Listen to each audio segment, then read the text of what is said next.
Hello दोस्तों, आज मैं फिर से लेकर आई हूँ आपके लिए टेस्टी यम्मी दाल गोश्त की रेसिपी लेकर। जैसा कि आप मेरे हर वीडियो में देखते हैं कि मैं कोशिश करती हूँ कि इजी से इजी लेकिन टेस्ट में भरपूर जायका हो हमारी रेसिपी में। तो फिर देखते हैं हम आगे अपनी दाल गोश्त की रेसिपी, जिसके लिए हमने लिया है चने की दाल, जो कि 150 ग्राम के करीब होगा।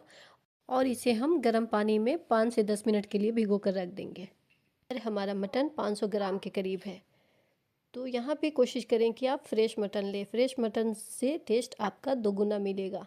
तो चलिए हम रेसिपी को स्टार्ट करते हैं। यहाँ पे हम एक कुकर लिया है, जिसमें मस्टर्ड ऑयल हम डालेंगे। इसे गर्म हो जाने के बाद हमें इसमें मसाले कुछ डालने हैं, खड़े मसाले, जिसमें 1 टीस्पून के करीब शाहजीरा और 2-4 लौंग, 2-3 छोटी इलायची, 1 इंच के करीब दालचीनी का टुकड़ा, 2 तेज़पत्ते, एक बड़ी इलायची और कुछ दाने काली मिर्च के, जिसको हमने ऑयल में डाला है। कड़कने के बाद 1 बड़े साइज़ का प्याज हमने लिया है, जिसको बारीक बारीक काट लिया, और इसे फ्राई करेंगे। लाइट ब्राउन आने तक इसे हम फ्राई करेंगे। जब हमारी प्याज ब्राउन हो जाएगी तब इसमें हम मटन डालेंगे।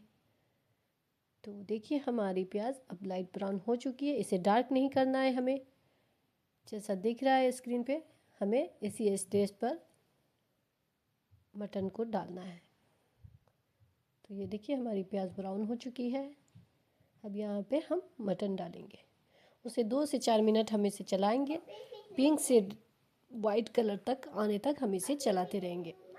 हमें 2 से 3 मिनट प्याज और खड़े मसाले के इसमें हम भूनेंगे इसे मटन को, ताकि उसका भी फ्लेवर उसमें घुस जाए। फिर उसके बाद हम अदरक लहसुन का पेस्ट डालेंगे। तो देखिए हमारा मटन पिंक से वाइट कलर पे आ गया है। तो अब इसी स्टेज पे हमें अदरक लहसुन का पेस्ट डालना है। तो यहाँ पे हमने अदरक लहसुन, हाफ अदरक लहसुन लिया था हमने, और 1 से 1.5 इंच के करीब अदरक लिया था हमने। इसे बारीक पीस कर इसे यहीं पे ऐड कर दें। दोस्तों, अदरक लहसुन का पेस्ट डालने के बाद भी हमें ज़्यादा देर तक भुनना नहीं है। 1 से 2 मिनट भुनने के बाद हमें टमाटर ऐड कर देना है। यहाँ पे हमने 3 टमाटर लिया था, मीडियम साइज के 3 टमाटर थे। हमने 3 टमाटर यहाँ पे लिया है, और इसे यहाँ पे 1 स्पून के करीब हमने सॉल्ट भी ऐड किया है। अब यहाँ पे इसे अच्छे से भूनेंगे 3 से 4 मिनट। यहाँ इसे भी भूनेंगे हम। उसके बाद बाकी के हम मसाले इसमें ऐड करेंगे। दोस्तों, जब आप अदरक लहसुन और टमाटर के साथ यहाँ पे जो मटन भूनेंगे तो आपको बहुत अच्छी खुशबू मिलेगी। तो ये देखिए हमारा मटन भून चुका है। तो अब इसमें हम मसाले डालेंगे। 1 टीस्पून के करीब हमने मिर्चा पाउडर डाला है, और 1 से थोड़ा कम हमने हल्दी पाउडर डाला है, और 2 टीस्पून के करीब हमने धनिया पाउडर डाला है, हाफ स्पून काली मिर्च, और 1 स्पून कश्मीरी मिर्च। आप चाहें तो यहाँ पे डालें, और अगर चाहें तो ना डालें, ये स्किप कर सकते हैं। इससे टेस्ट में आपको कोई फ़र्क नहीं आएगा। ये बस कलर अच्छा देता है, देखने में अच्छा लगता है। तो आपके पास हो तो ज़रूर डालें। तो इसे 2 से 3 मिनट इसे भूनेंगे, और थोड़ा सा पानी भी यहाँ पे ऐड करेंगे ताकि हमारा मसाला जले नहीं।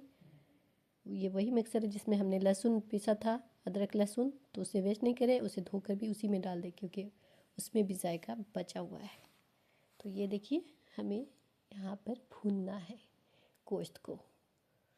जब यहाँ पे गोश्त भुन जाए, देखिए हमारा रेड गोश्त दिख रहा है अभी मज़ेदार सा। लेकिन अभी यहाँ पे काम ख़त्म नहीं हुआ है, आगे हमारा काम बाकी है। जी हाँ दोस्तों, अभी हमारा एक पड़ाव हुआ है, अभी दूसरा पड़ाव अभी बाकी है। तो इसमें हम थोड़ा सा पानी डालेंगे, और इसे ढक्कन लगाकर 2 से 3 सीटी तक इसे गलाएंगे। अभी हमने यहाँ पे दाल नहीं डाला है। ढक्कन लगाकर इसे 2 से 3 सीटी देने तक छोड़ेंगे, और उसके बाद हम एक खुशबूदार मसाला रेडी करेंगे यहाँ पर। तो चलिए इसे कवर कर लेते हैं। उसके बाद एक बहुत ही खुशबूदार सा मसाला रेडी करेंगे, जिससे हमारा दाल गोश्त में 4 चांद लगेगा। इसी से तो जायका मिलेगा। तो यहाँ पे हमने 1 स्पून के करीब ज़ीरा लिया है, 2 छोटी इलायची, 2 से 3, और कुछ दाने काली मिर्च, 2-3 लौंग, 2 टुकड़े हमने दालचीनी के लिए, 1 बड़ी इलायची, 2 साबुत मिर्च। इसे धीमी आंच पे रोस्ट कर लेंगे।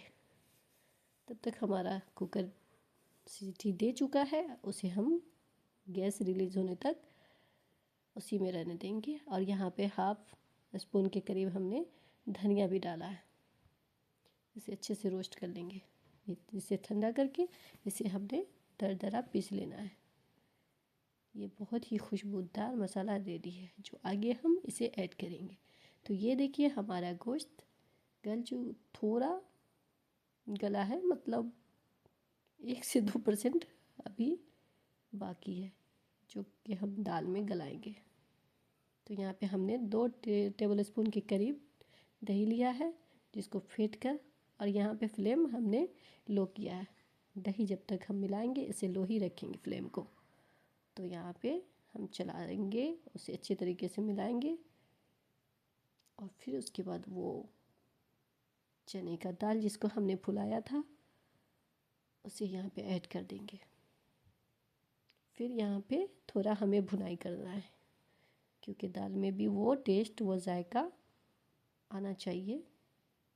तो यहाँ पे हम भूनेंगे इसे अच्छी तरीके से, और वो जो हमने खुशबूदार मसाला जो बनाया था उसे भी हम यहीं पे ऐड करेंगे। तो ये देखिए हमारा खुशबूदार सा मसाला बनकर रेडी है। इसे 2 टीस्पून के करीब हमने इसमें डाला है। थोड़ा सा हमने उसमें से बचा लिया है, हमें ज़्यादा लग रहा था तो हमने बचा लिया है। मैंने जितना मसाला बताया है, अगर आपका आधा किलो से ज़्यादा हो गोश्त तो आप उसमें वो पूरा डाल सकते थे, लेकिन हमारा यहाँ थोड़ा कम था, हमने थोड़ा सा एक्स्ट्रा किया था कि ताकि आगे हमारा काम आएगा। तो इसलिए यहाँ पे 2 से 3 हमने हरी मिर्च भी तोड़ कर डाला है। और फिर इसे अच्छी तरीके से भूनेंगे।